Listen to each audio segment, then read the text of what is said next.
registrar people are here, aren't they?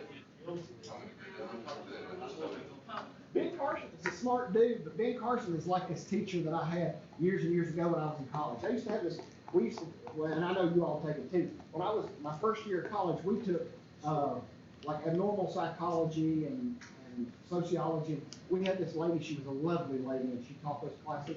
She was very, very smart, but her voice was monotone. And in about 20 minutes, you'd go to sleep. I mean, even if you'd slept all night, you still go to sleep. And I think Ben Carson's the same way. You listen to Ben Carson's speech for about 10 minutes, and the next thing you know, you're like, oh, what? Huh? Who is the Surgeon General? Yes, yes, he would. Yeah, he reminds me of the Surgeon General. No kidding.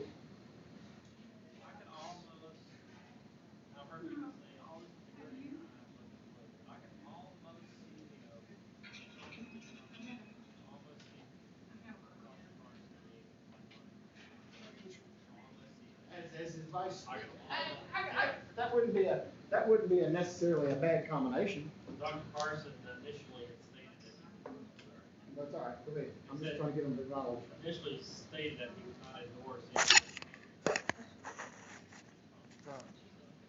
Trump needed that too because Trump was alienating the minority vote. He really was. Beckley, can y'all hear me? Yes. How many people we got in Beckley? 5 right now. I can't see but 4. I'm sorry, that's good. Who are we missing? Brett. Any word on him? Is he supposed to be here today? Don't know. Have they brought your test into you yet? No. Okay, while we're waiting, let's review a minute. Let me throw a couple questions out at you. But you all can hear me good, right? Yes. Terrorism is a tactic, a strategy, often a crime used by the stronger of two opposing forces, relying on coercive power and difficulty to defend. Is that a true statement or a false statement? False. Why? What makes it false? It's the weaker. Ha, good. Way to pay attention. Good job, Kimmy. Terrorism influences its audience or beyond its audience? Beyond. Good. Behavior of terrorism. Coercive, deliberate, inclusive, or dynamic. Which one of those is not a behavior of terrorism? Coercive, deliberate, inclusive, dynamic. Inclusive. Inclusive, good. How is insurgency different from terrorism? Insurgents challenge the government, the existing government control, where terrorists only challenge the government's legitimacy. Good. Do terrorists care whether they are targeting combatants or non-combatants? No. No, they do not.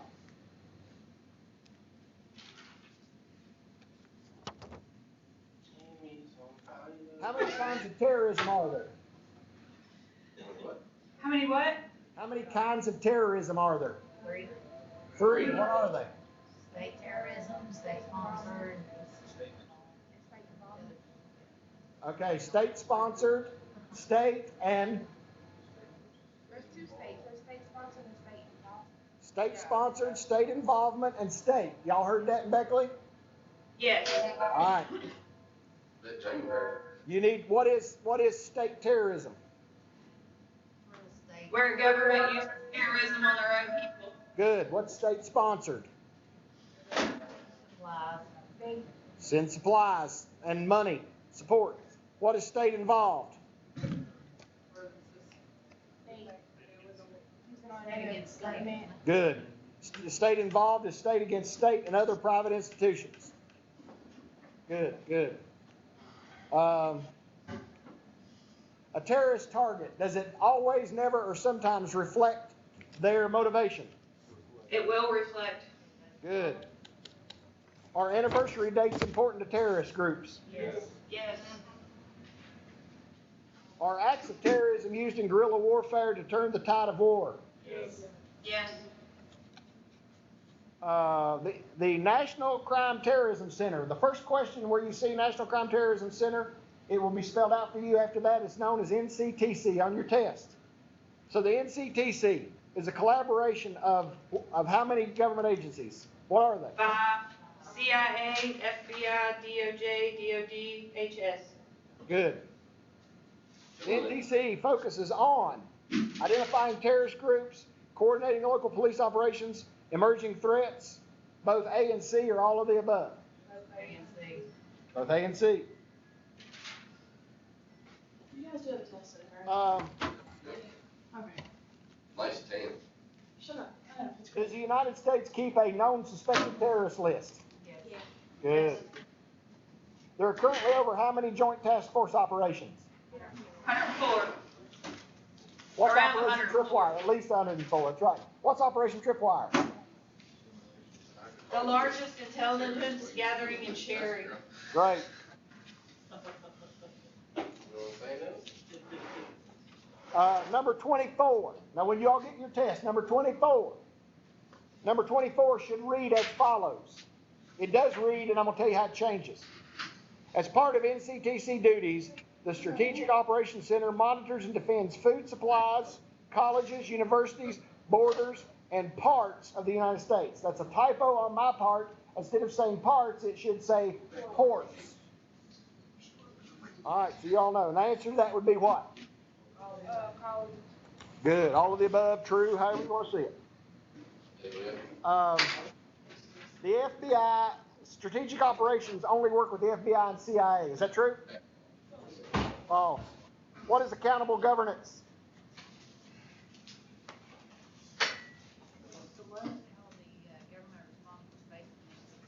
Good. The government is accountable for the basic needs of the people. That's good. Something worded like that. What is, name me 3 or 4 terrorist organizations that I listed in your notes. Hezbollah, Al-Qaeda, ISIS. Army Forces of Columbia Resistance. Armed Forces of the Columbia Resistance. Good. What else? ISIS. Hamas. There's another good one. Good. Y'all got that. According to your video in class, cameras on bridges and roadways do what? Harden the targets. Great. There's a WMD coordinator in how many field offices? 56. What is a WMD? What makes a WMD? What type? There are 4 types. What are they? Biological, chemical, radiological, nuclear, and some conventional bombs. Some conventional if they're big enough. Great. A response team that is sent to a WMD event by the WMD coordinator sends back information about what? Is it what happened, who was involved, or what resources need to be deployed? What resources are needed to be deployed? Good. All right. If you all hand out the test to Beckley, I'll hand it out here and we'll get on the road. Please don't leave after you're finished. Please don't leave after you're finished. We're going to watch a video on this week's topic, so don't leave.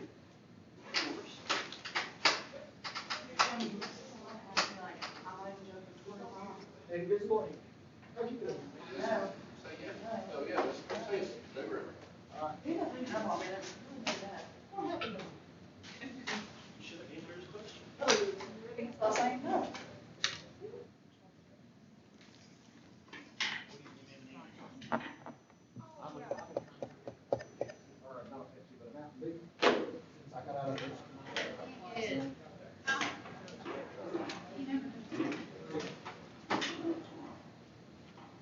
I seen a thing on the internet the other day. They were talking about soda consumption, and they said soda consumption in this country was at its lowest level since 1982. Wow. Everybody's went to drinking water. Yeah. Yeah, not me either. I love it. I love. If I have one addiction, it's soda. I can drink it. You get it? Here. Me too. We're good.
Question 15, the last answer on 15 should say none of the above instead of all of the above.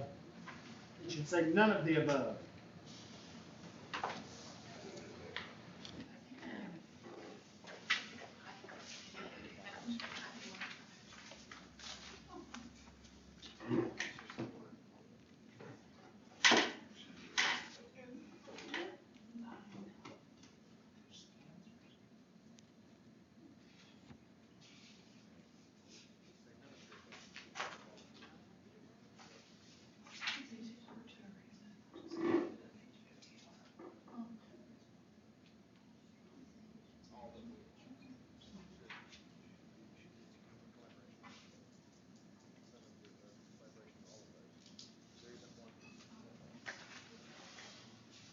Y'all figured out the right answer.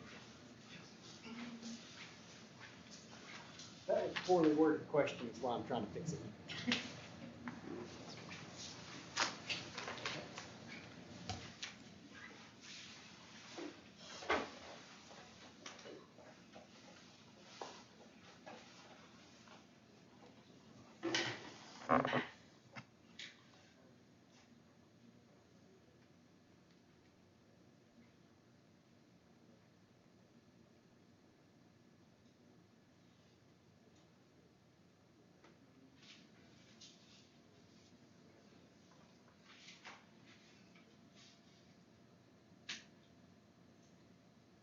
You did right.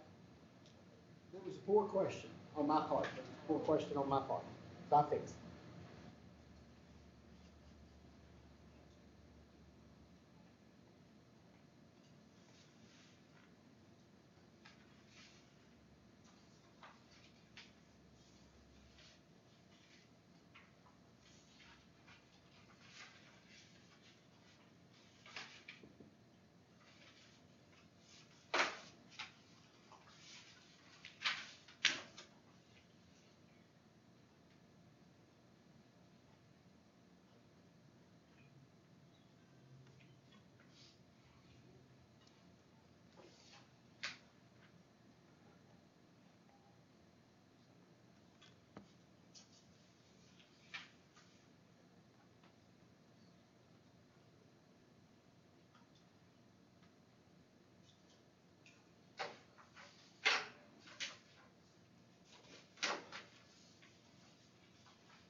Standing in front of class, picturing him as the attorney general.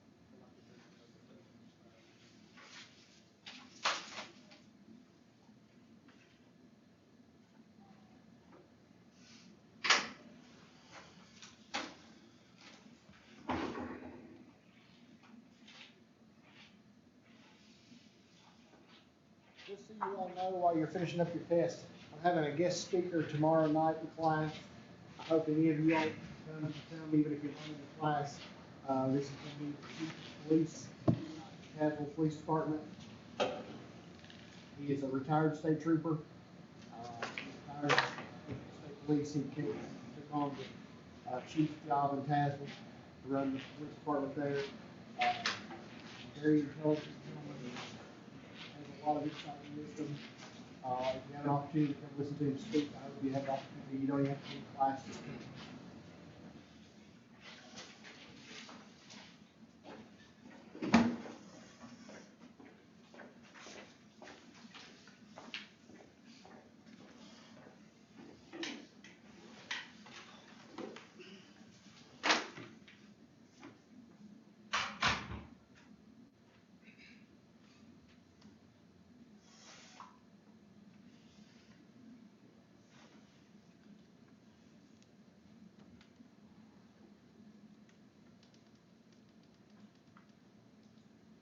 Do I still have anybody in Beckley taking the test?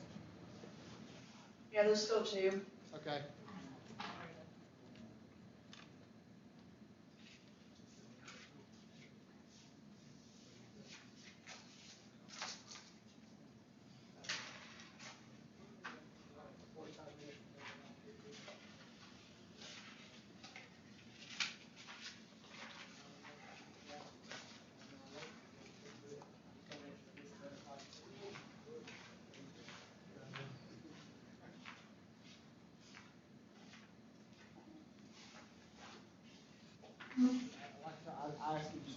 45 minutes, and then we'll leave the last 15 minutes for questions. I asked him to talk to you about how to deal with town council, how to deal with town managers, how to deal with county board supervisors, money appropriations, hiring and firing, motivating personnel, personnel discipline, those types of things.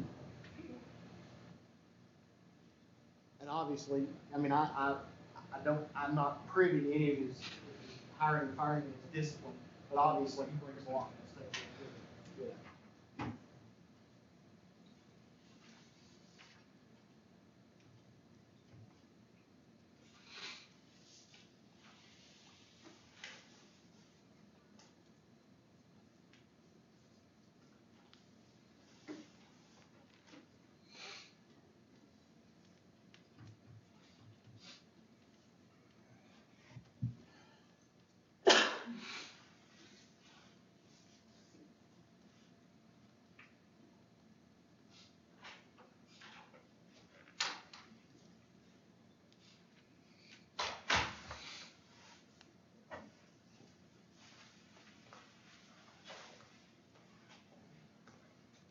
If I could extend this semester by a month, I would. I'll miss all of y'all when you go. When you just go to school.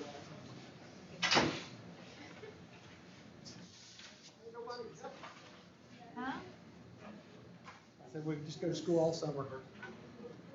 I'd I'd extend- give me even 4 days off work, but I don't think Hey, if I get out of here quicker. No, we can't lose good people like you. I don't I'm think actually in no big hurry.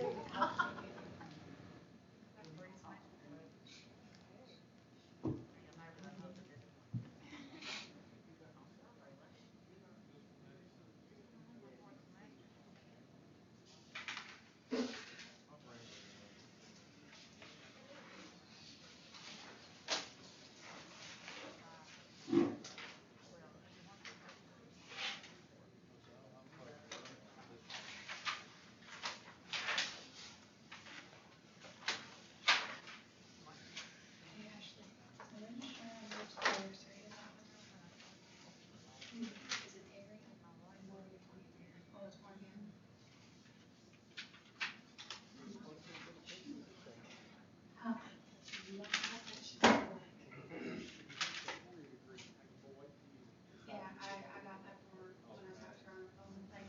You changed your mind. I asked her. I'll say it, if I live.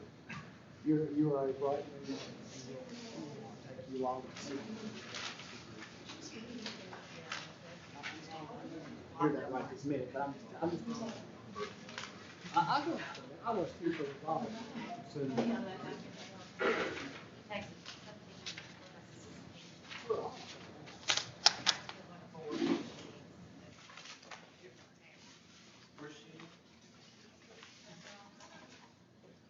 All right, y'all ready? Yep. Still got somebody taking the test? No, they're finished. We're done. So we've got two more subjects on our syllabus to finish up with, and we'll finish up in the semester. Here's my plan. I'd like to use this 2-week time period. We're going to talk about mass shootings. The next 2 weeks, we're going to cover that material. The first week of May, we're going to review. We're going to finish everything up on Tuesday. On Thursday, we're going to review for the exam. The second week of May, we're going to take the exam, and that will wrap us up. It's here before you know it. Yes? I've looked at the schedule, but to be honest with you, from looking at it over here, I forgot. I don't remember when it's going to be. I think it's on a Thursday, but don't hold me to that. Is it Tuesday? Okay, I can remember. So we're going to take that exam, and we'll wrap things up. But our exam is probably going to be cumulative from mid-semester on, but I am going to review it with you. I'll prepare the exam, I'll come in, we'll review it, I'll give you a study guide. It won't be anything I won't spring anything on you, right? You'll be prepared for it all. You have no to study. So today, when we're covering mass shootings, in my mind, I guess from a modern era, the one event that kind of started or precipitated these mass shootings was Columbine. And so I have a video that I want us to watch on Columbine. We won't get through all of it, but I do want us to see some of it because I think it gives us an opportunity to open some dialogue about Columbine very soon. Yeah. It's only about I 30 was degrees burning up when I outside. come in here, but now I'm cold.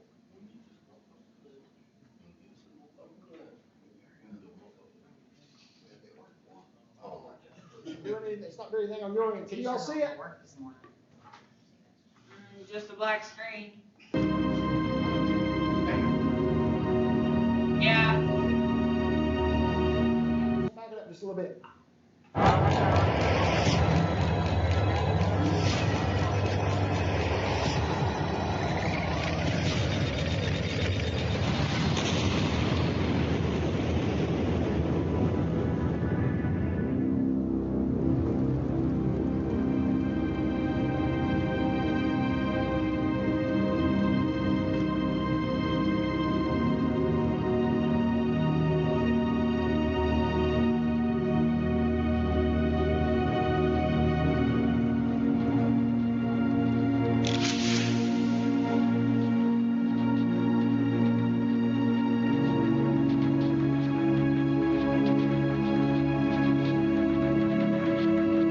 In the middle-class suburban town of Littleton, near Denver, Colorado, a 17-year-old's murderous fantasy is beginning to take shape.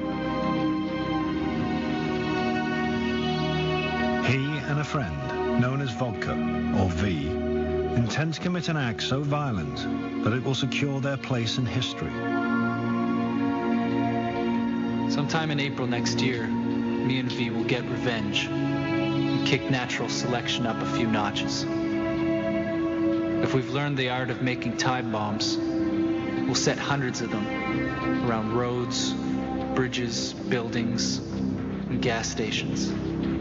Anything that will cause damage and chaos. It'll be like the LA riots, the Oklahoma bombing, World War II, Vietnam, Duke, and Doom all mixed together. I want to leave a lasting impression on the world. 1 year later, on April the 20th, 1999, Eric Harris and another Columbine student, Dylan Klebold, committed the worst high school massacre in American history. They killed 12 students and 1 teacher, injured 23 others, and then turned the guns on themselves. This film records events as they unfolded on that Tuesday morning, during the critical hour between 11:08 a.m. and 12:08 p.m. For years, the horror of the massacre has defied explanation. But recently, new information has been released about the attack and the events leading up to it. From these terrible details, it's possible to reconstruct a fuller picture of Columbine and the freakish whirlwind of circumstances that ended with 2 teenagers committing mass murder.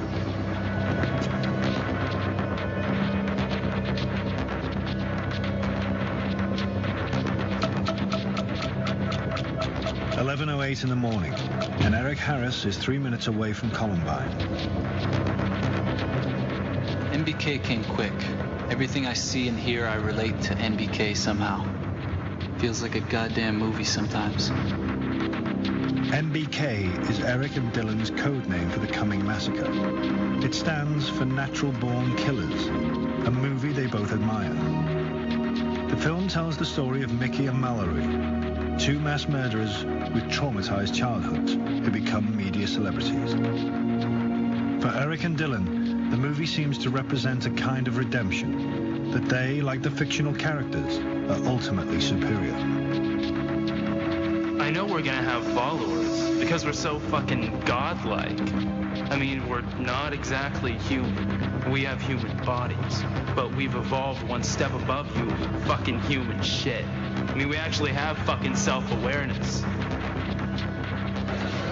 A key element in Eric and Dylan's sense of alienation comes from their school. I hate you people for leaving me out of so many fun things. And no, fucking don't say, well, that's your fault, because it isn't. You people had my phone number, and I asked and all. But no, don't let the weird Eric kid come along. Oh, fucking no. In Columbine High School's unspoken hierarchy, Eric and Dylan see themselves at the bottom of the pile. The weird kids who hang out with the other outcasts. At the very top are the jocks, a group with their own rules of conduct and their own dress code, which includes white baseball caps. Jocks are not necessarily athletes.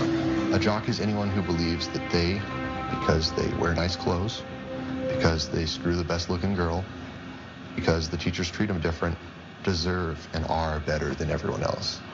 Although Eric and Dylan will not target the jocks in their shooting rampage, witnesses will later report that they both seem hell-bent on revenge against the school itself. They went to Columbine High School to kill people. They didn't go shoot up the police station. They didn't go to the public library. And that's because they hated this school. They hated the injustice of this school. They hated the environment.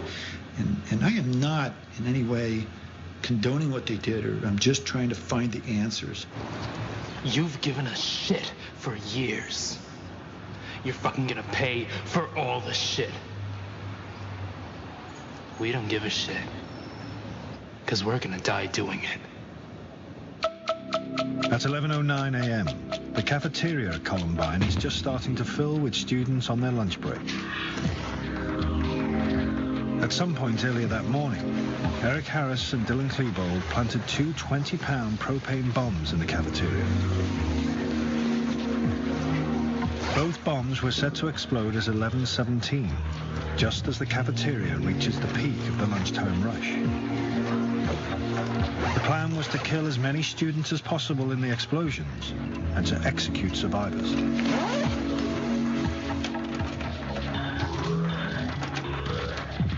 The bomb planting was not caught on the cafeteria surveillance cameras, possibly because of a tape change. That morning, I believe it was third hour philosophy class. I know it was philosophy class. We had a big test on Chinese philosophy. And Eric was always type A about his grades. He wouldn't ditch class if there was a test or an assignment due. So it really struck me that Eric wouldn't show up that day. When we got to fourth hour that day, though, he still wasn't in class. And even I only ditched one class in a row, usually. And Dylan wasn't there either.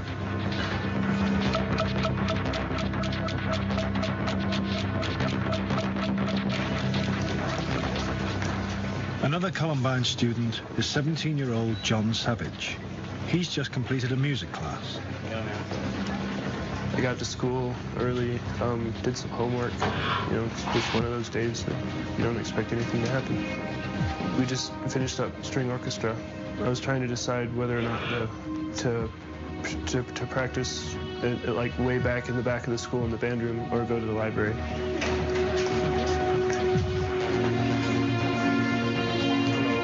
Among the teachers on duty is Dave Sanders. He's a popular sports coach in the school because of his ability to get the best out of the least likely athletes. Patty Nielsen is a 35-year-old teacher working part-time at the school.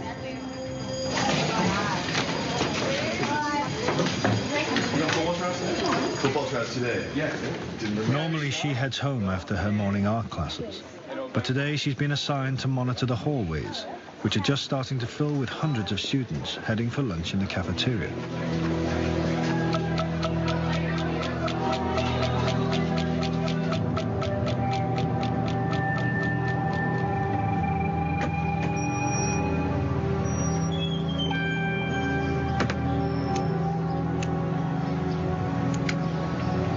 After creative writing, every day, I'd go out for my smoke. And so I took my same route I do every day. Out for a smoke, walk around. Except this day I saw Eric pull in.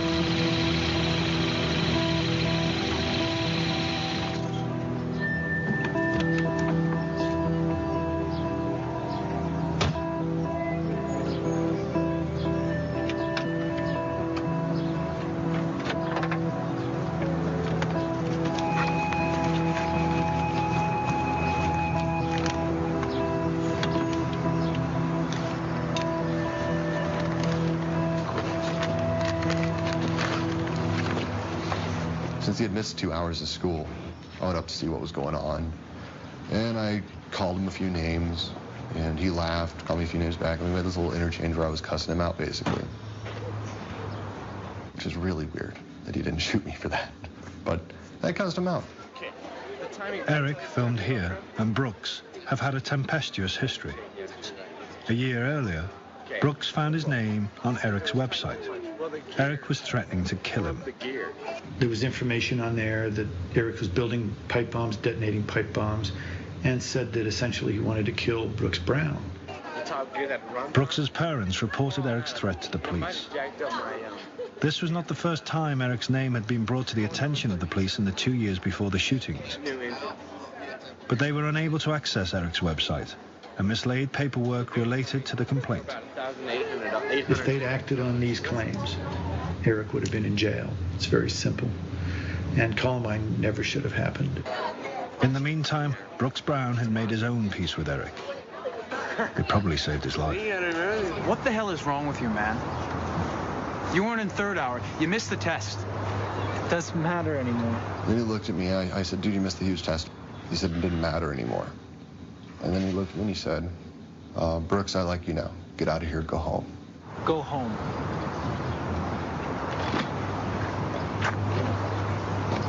Okay. There's a lot of theories about why he didn't shoot me. I personally think, because I remember the look on his face, he didn't want to kill me. And I wasn't the only person that let go of that. John Savage, actually. I was friends with him. Screech, he was a great guy. John Savage has decided to revise for his history test in the library, where the worst of the Columbine massacre will take place.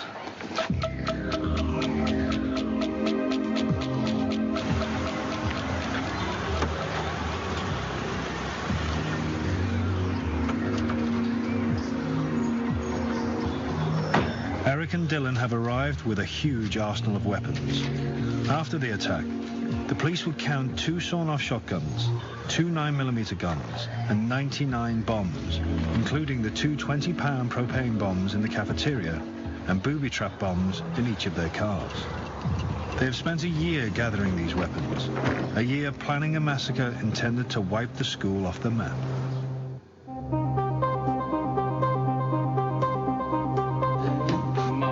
Just a month before the attack, an unreleased videotape reveals the extent of Eric and Dylan's preparation. This is a reconstruction from reports of the tape's contents.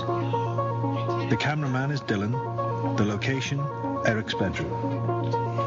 Eric reveals dozens of hiding places, containing what amounts to a small armaments factory. How did Eric succeed in concealing such a vast collection of lethal weaponry? The question still remains unanswered. Eric's parents have not spoken publicly since the massacre. But his play acting at the end of the tape shows that Eric is well aware of his skills in the art of deception. What's going on? It'll be the most nerve-wracking 15 minutes of my life. After the bombs are set, we're waiting to charge to the school. Seconds will be like hours. God, I can't wait.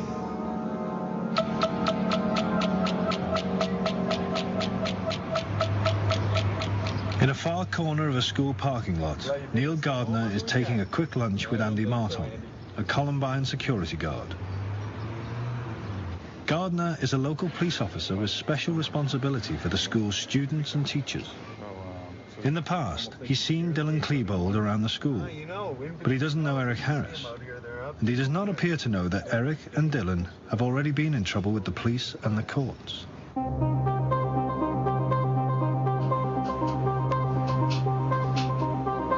"15 months earlier, they'd broken into a van and stolen electrical equipment. They were later arrested on felony charges of criminal trespass and theft.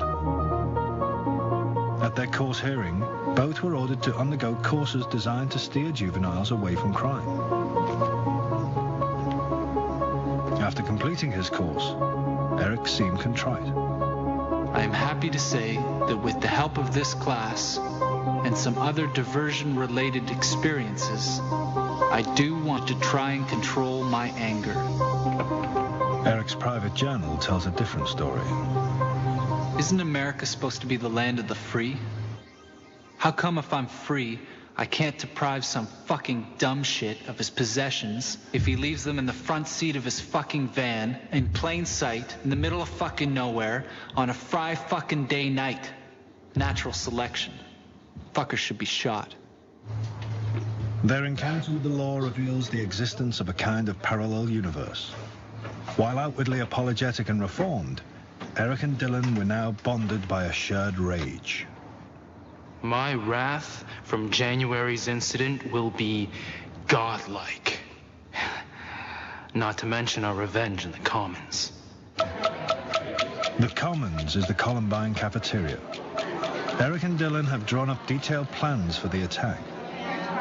The bombs are set to explode in 1 minute's time. There are 480 students inside, almost a quarter of the school's population. Richard Castaldo is on his way out to meet his friend Rachel Scott. They plan to have lunch just outside the school's west entrance. In their trench coats, Eric and Dylan attract little attention. They've often worn this uniform to school. The attack is now just seconds away. When I first sat down, to eat my lunch, I saw a couple of guys kind of off to my left, and they threw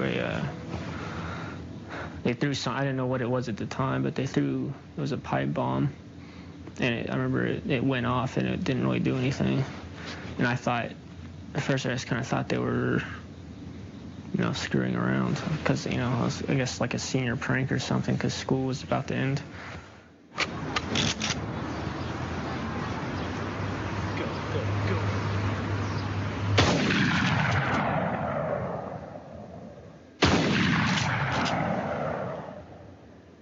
I guess it hit Rachel first, but not by, just by like half a second or something. So I kind of remember seeing that out of the corner of my eye and just kind of braced myself, I guess, and then.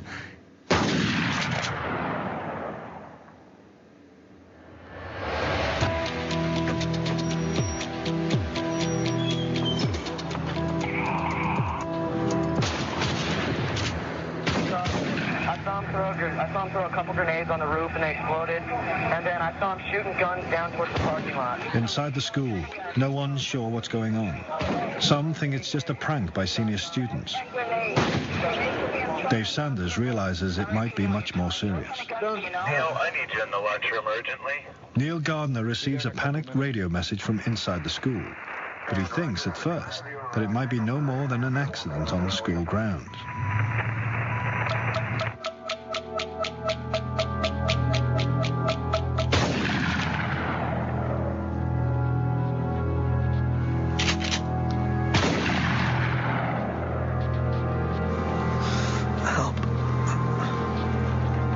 Sure. I'll help you. And a shotgun, okay. We've got another case. He's got safe. His shot. Nothing safe is hanging off. Okay. We've got another one. All right, everyone. We think there's someone shooting outside. I want you quiet. I want you to all make your way outside. This way only.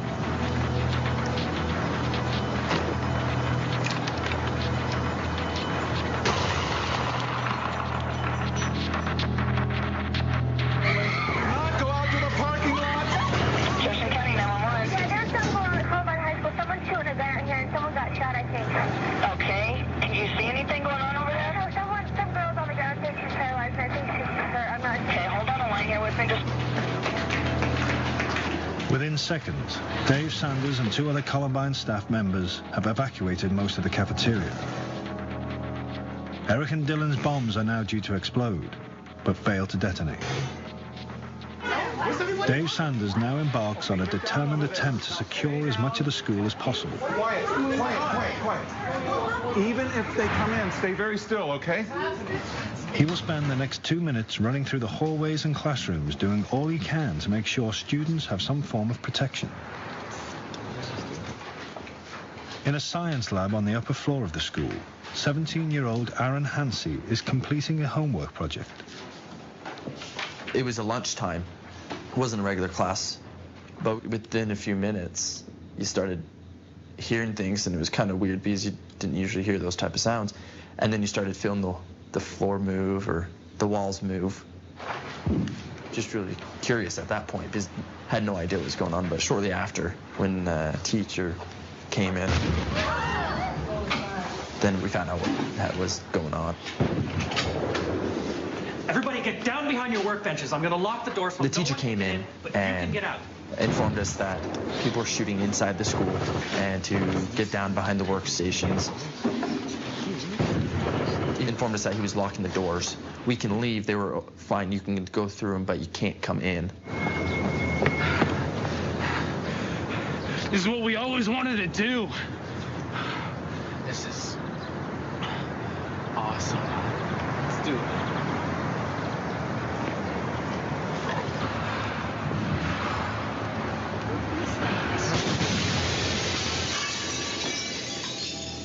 Do you have an emergency? Yes, we do. Okay, you have Columbine High School?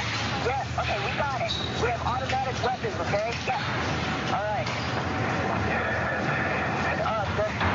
Can you guys send lots and lots of paramedics? Neil Gardner is the first police officer on the scene. Andy, get there.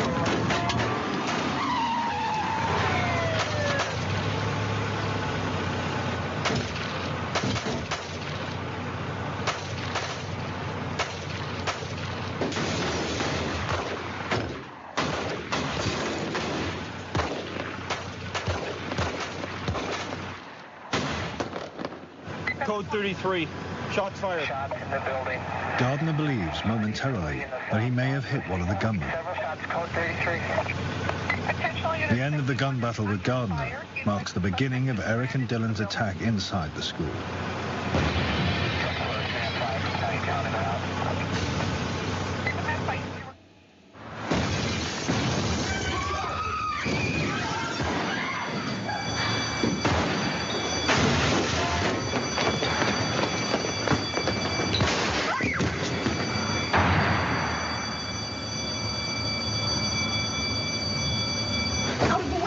Well, the first thing that I really remember was when a lady came running into the library and she said, "Everybody get under the tables, there's a kid out there with a gun."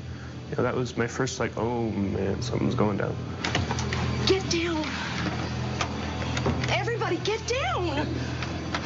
Get under the tables. I think everyone was just kind of too shocked to actually do anything. You know, they were still trying to figure out. And then, like, she said it a second time, like, get under the tables. And then people started to respond.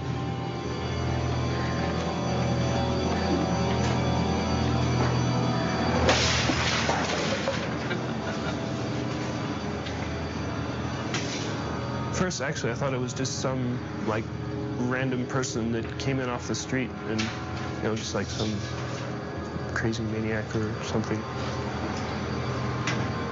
It didn't even, like, click at that time that it could have been a student, because, you know, I didn't think anyone at Columbine would, like, start shooting people.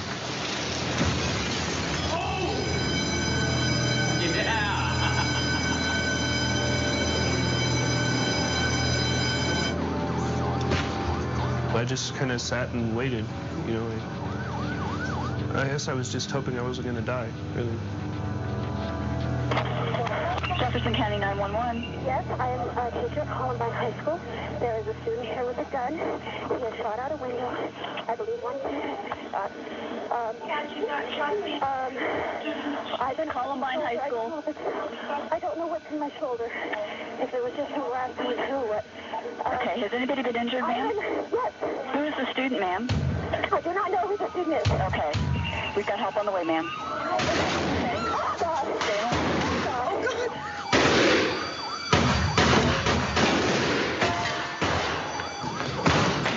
Make sure the science labs are locked. Dave Sanders is still trying to clear the hallways. 5 more police units are nearing the school.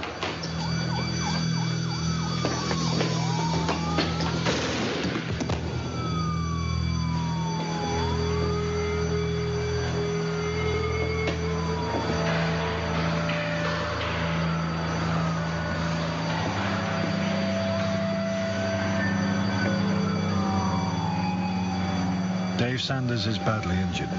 The killing spree inside the school is about to begin.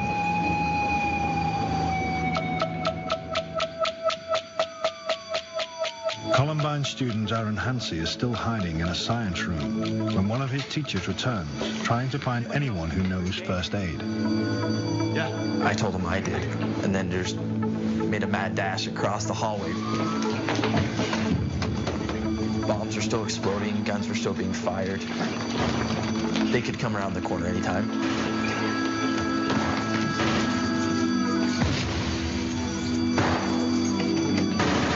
Dave Sanders has crawled out of the hallway and collapsed in a nearby science room. He's in desperate need of medical attention.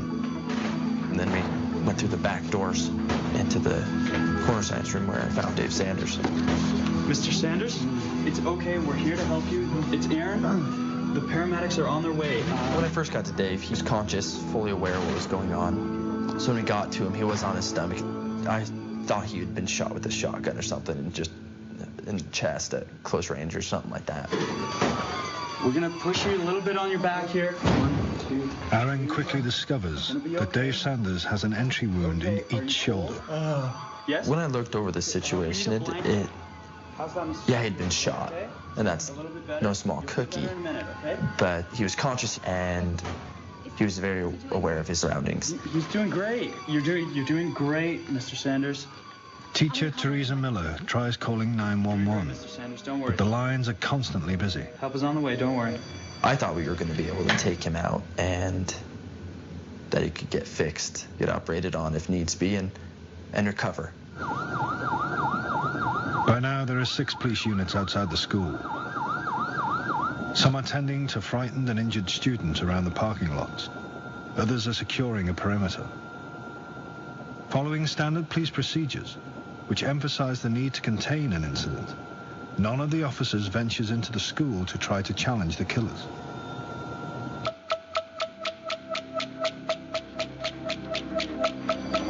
I'm not sure. In the next 7 minutes, Eric and Dylan will carry out the most brutal part of their assault on the school. The attack on the 56 students and staff hiding in the library. Get up! Everybody with white hats, stand up! This is for all the shit you've given us for the past 4 years! They said, everyone get out, we're gonna blow up the library. And then I thought, oh, well, maybe they just want to blow up the library as like a statement, maybe they don't actually want to hurt anybody. So I kind of, I thought about maybe just getting up and leaving and letting them blow up a bunch of books. But then no one else got up, so I was like, oh, maybe I'll just stay. Fine, I'll start shooting anyway!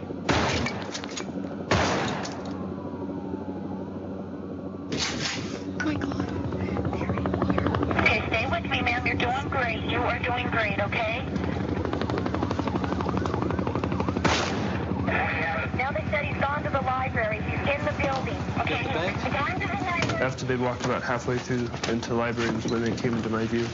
Then I could see that it was actually people that I knew, students.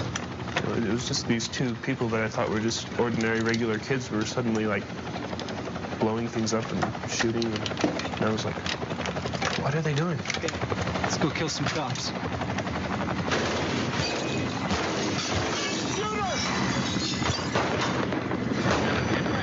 He's shooting in the library right now.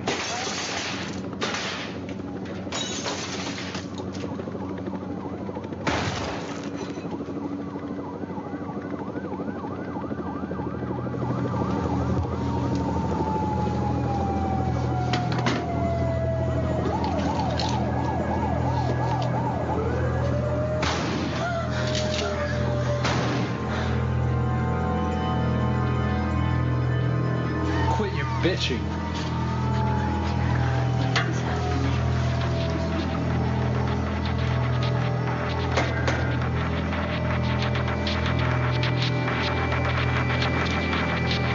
Peekaboo.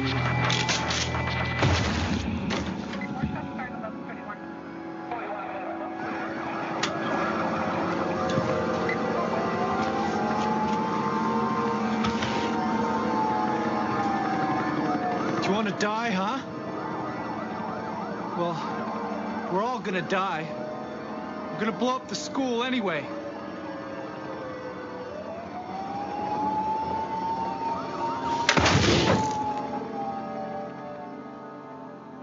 It said something about like, oh look, it's the little nigger or something like that, and I knew who they were talking about. Reb! There's a nigger over here. Come on. And then I heard some more banging, gunshots.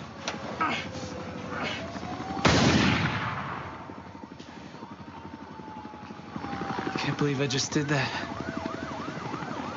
Cool. I kind of assumed that they'd shot him, but I couldn't see, so I was, I guess, kind of hoping for the best.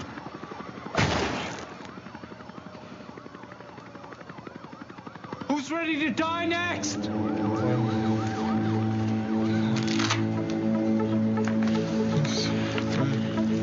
Aaron Hansey is now struggling to keep Dave Sanders conscious.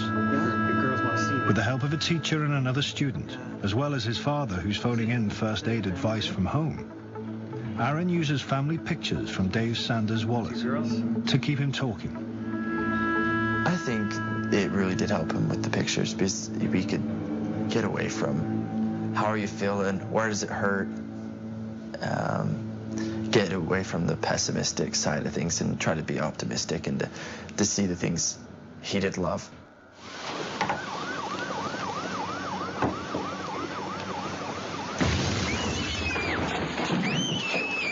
Listen up, you fucking scared pieces of shit! This school is fucking dead! I'm in the back. I got some smoke coming from the building. I'm over here with the SC unit. Hey, copy, smoke from the building. 1131.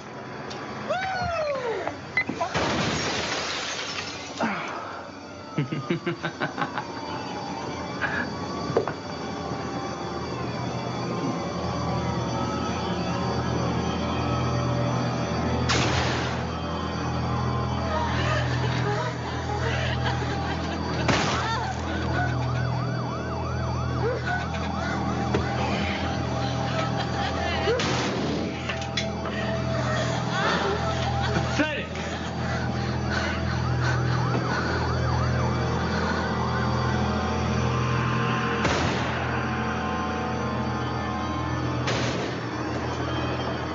The phone line left open by Patty Nielsen records the sound of the killings in the library. Okay. During the shooting, you can hear Dylan saying all kinds of things to people before he kills them that Eric doesn't. I mean, there's a very distinct difference between how the two handled the shooting that day. I know it's incredibly difficult to listen to, even if you don't know the people they're killing and who's killing them. I could see his boots coming towards me through the rows of bookshelves, and I was like, wow, this is it, and I was like, man, this, I could die here. It was pretty shocking, I guess. Who's under there? Identify yourself. I said, it's John, because, I kind of knew him a little, and I was hoping he'd, remember that I wasn't a jock, and that I'd, tried to treat him with respect and stuff. John Savage? Yeah.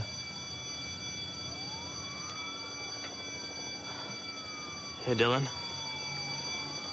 What are you doing? Just killing people. Oh. It was just creepy.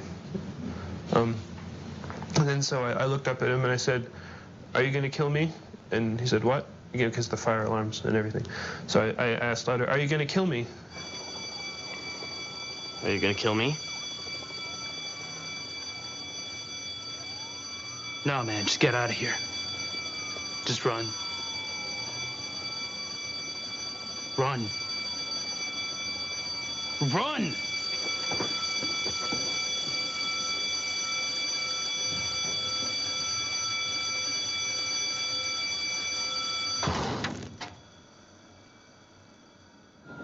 As the killings go on unchecked in the library, the police presence outside continues to build. Go around the school Gunshots from the library are clearly heard and reported by officers outside, who are just tens of meters away. The police now also have good descriptions of Eric and Dylan. But no officers will enter the school for another half an hour. Later, the police will say they'd received conflicting reports of a sniper on the roof, and that there were as many as 8 gunmen. Also, communications problems made coordination ever more difficult. And one of the things the police don't want you to know about that day is that on April 20th, while the executions are taking place, while these innocent children are being murdered in the library, the outside library door is propped open, and the policemen that are standing by their cars on the lawn outside are listening to these children be murdered. And they listen and they listen, and they never rescue them, and they let them be murdered. And no matter what they say, that's not acceptable. And when they talk about how they saved many kids that day, that's not true. Those kids saved themselves that came out of that school. They saved themselves. I was actually scared that they might change their minds, so I ran as fast as I could in case they decided to turn around and shoot me in the back.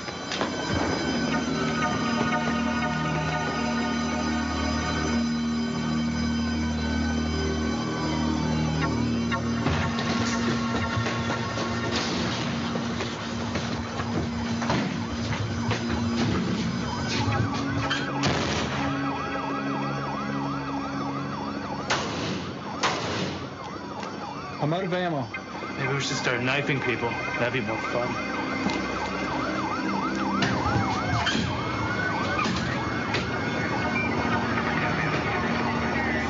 I guess really it made me realize how short life is, you know?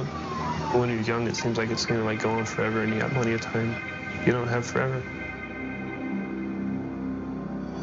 The 7-minute killing spree in the library comes to a sudden end just before 11:36. Evan Todd. Even though Dylan now confronts one of the school's athletes, the injured Evan Todd, he threatens and abuses, but doesn't kill. Do you want to go to the Commons? I have one more thing to do. He now seems reduced to a gesture of repressed rage.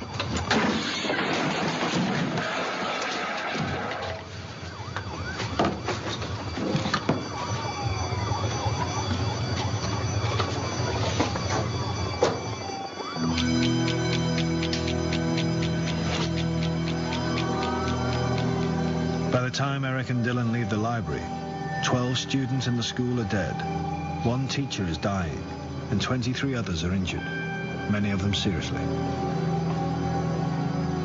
There's been no pattern to the attack. Not one of their victims has been singled out because he or she is a figure of hate.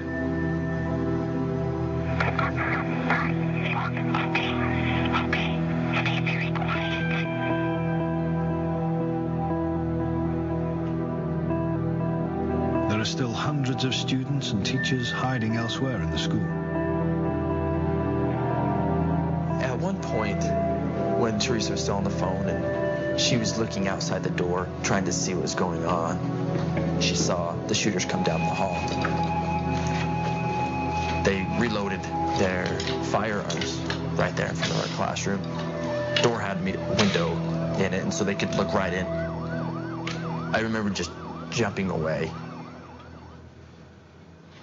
It was that was probably one of the most scariest points of the whole ordeal, just because they were right there. I heard from him, but I'm worried. Is he still conscious? He is, but Dave Sanders. His name is Dave Sanders. Dave Sanders, okay. I found out the next morning that Dave had died. It came as a big shock, because I thought we could take him out and he could go get operated on and start the recovery process. I guess it broke my heart to think that he did die, because I tried my best.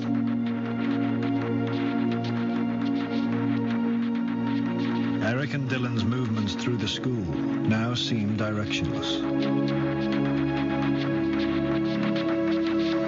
Eric's secret journals and video recordings leave the clear impression of a disturbed mind, filled with grandiose and destructive schemes. Dylan, however, is a mystery. Would Dylan be a part of it? I couldn't imagine it. But could he be caught up in it in some way? Yes. And I think Eric was dominant over Dylan. I do believe that I had that conversation with Dylan's mother after the shootings, that Dylan was always trying to be there for Eric and actually take care of them, because Eric didn't have as many friends. Dylan had friends. People liked Dylan. Eric tries to detonate one of the 20-pound propane bombs in the cafeteria. It is, perhaps, his first suicide bid during the attack. Get pretty radioactive. In the months before, Eric had been prescribed an antidepressant drug called Zoloft, which is commonly used to treat obsessive-compulsive disorder. But his condition just seemed to get worse. And he was on Zoloft for 6 weeks, and he reported that he was both having homicidal and suicidal ideation. That's where you constantly think about hurting yourself or hurting someone else. And he did realize it was coming from the medication, and so did the doctors. They took him off the medication.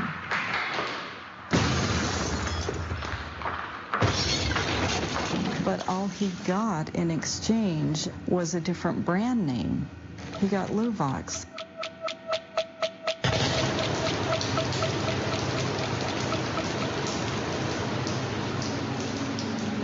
At Eric Harris's autopsy, therapeutic quantities of Luvox were discovered in his bloodstream.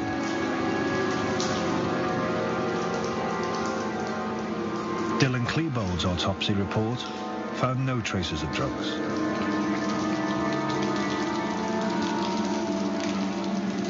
Was Eric's medication one further element in the Columbine tragedy? Or was it an underlying psychiatric condition that the drugs were supposed to treat?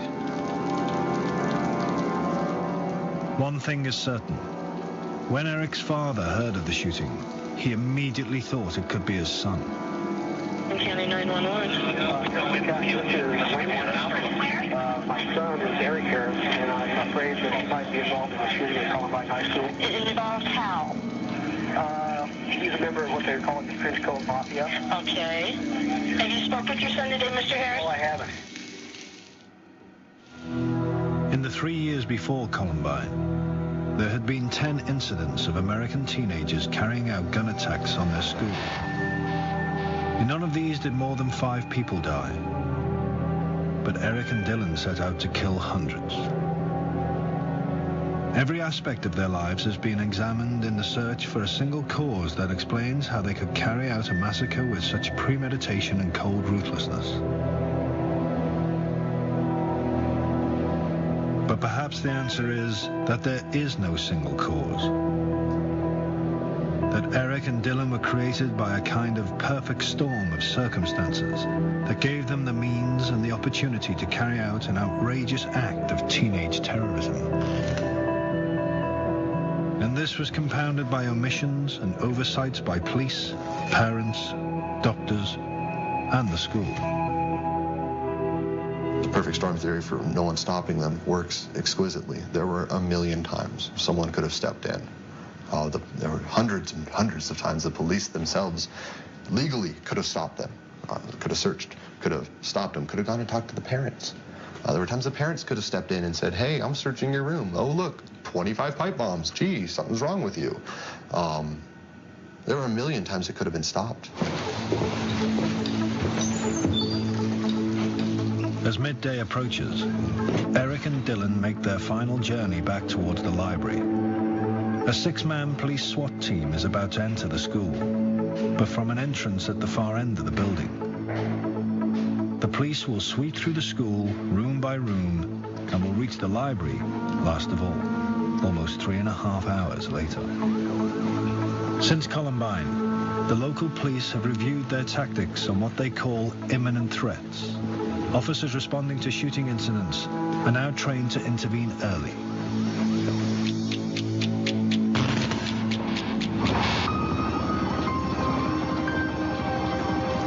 Eric and Dylan arrive back at the library door. The terrible sights of death are shrouded in thick smoke.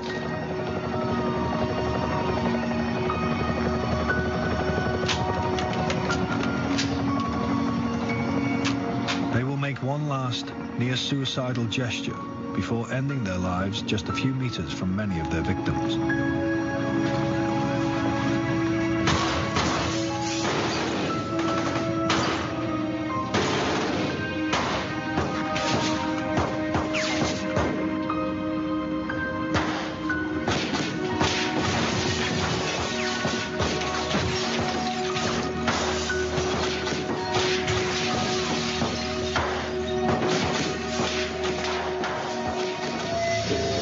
In hindsight, Eric and Dylan's own home-recorded videotapes carry a fearful warning. No. But few could have imagined that they would turn fantasy into tragedy.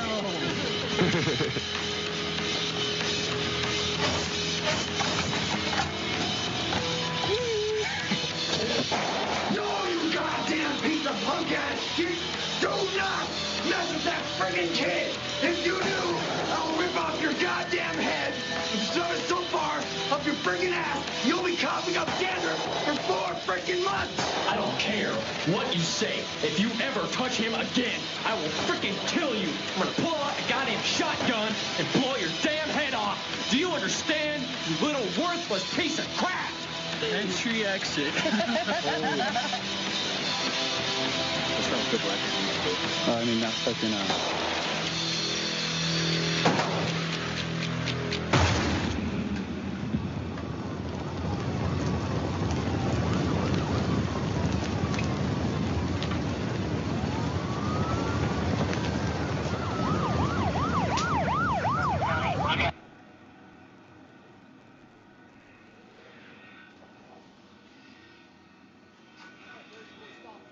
Questions? Tomorrow we're going to delve into police response. Why these shootings happen and police response. All right, so that'll be on Thursday. Y'all don't need to remember that happened a long time. Have a good. Huh?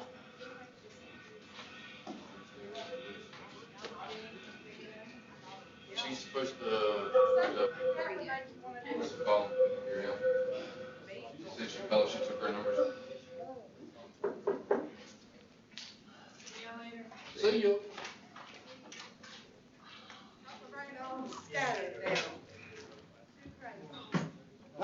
Y'all have a good day. Be safe. I was telling him, I said, you should have been another girl. No, she's going to school in 2 years. Yeah. What, Bree? Oh, my bad. I'm all right. It's exciting. Goodness gracious.